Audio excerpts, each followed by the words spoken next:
Miss হবে না আপনার পছন্দের টিভি শো। দেখুন জি5 অ্যাপে একদম ফ্রি। আমি ইতিহাসটা জানি না, আমি ইতিহাসটা জানতেও চাই না। তবে আমি শুধু এইটুকু জানি, একটা মানুষ যে সারা দিন খেটে চলেছে সে তার খাটনির কোনো দাম পাচ্ছে না, কোনো সম্মান পাচ্ছে না, কোনো অ্যাকনলেজমেন্ট পাচ্ছে না। শ্রমকে সম্মান না দেওয়াটা না অপরাধ, তাকে তার যোগ্য মর্যাদাটা না দেওয়াটা অপরাধ। আর সম্মান তো দূরস্থ, বড়মার কপালে কি জুটছে? হেনস্থা, অপমান। আর আপনারা সেটাকে মুখ বুঝে সহ্য করছেন। কি বলছেন? বলছেন এটাই নিয়ম, এটাই হয়ে আসছে, এটাই হয়ে যাবে। কে প্রতিবাদ করবে অষ্টমী? কার সাহস আছে প্রতিবাদ করার? কেন তোমরা প্রতিবাদ করবে? তোমরা বড়মার মেয়ে ছেলে, তোমরা প্রতিবাদ করবে? তোমাদের মায়ের অধিকারের জন্য তোমরা লড়াই করবে? অষ্টমী, যবে থেকে মা এই বাড়িকে এমন একজন সন্তান দিয়েছে যার কুষ্টিতে নাকি দোষ আছে, তবে থেকে মা এই বাড়িতে ব্রাত্য।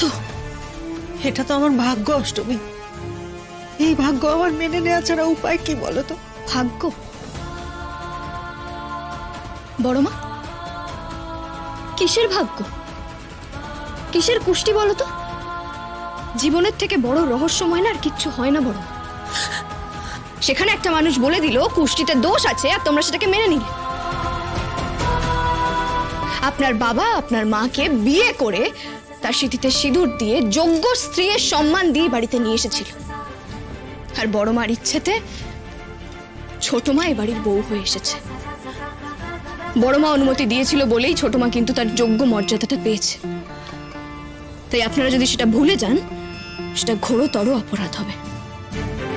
এতদিন এ বাড়িতে ঘোর অন্যায় হয়েছে।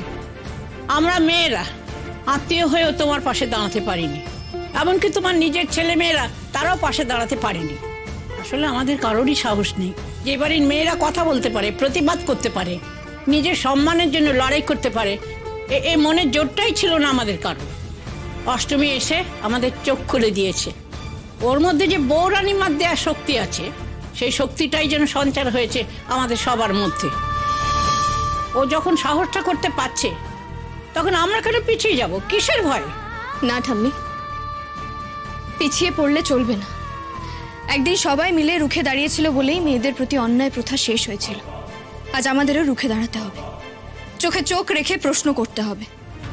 আমি কথা দিচ্ছি বড়মা, এ বাড়িতে তোমার হারিয়ে যাওয়া স্ত্রীর সম্মান আমি তোমায় ফিরিয়ে দেব।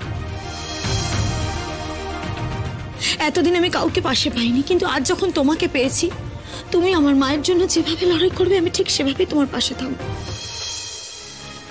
আপনি আমার বাবা মার সম্মান বাঁচিয়েছেন, আমিও কথা দিচ্ছি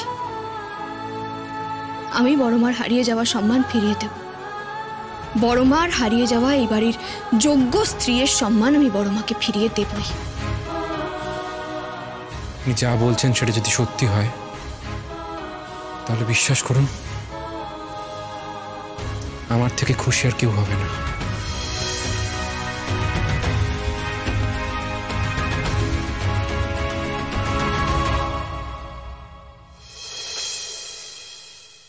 জি5 ডাউনলোড করুন আর সব এপিসোড দেখুন একদম ফ্রি।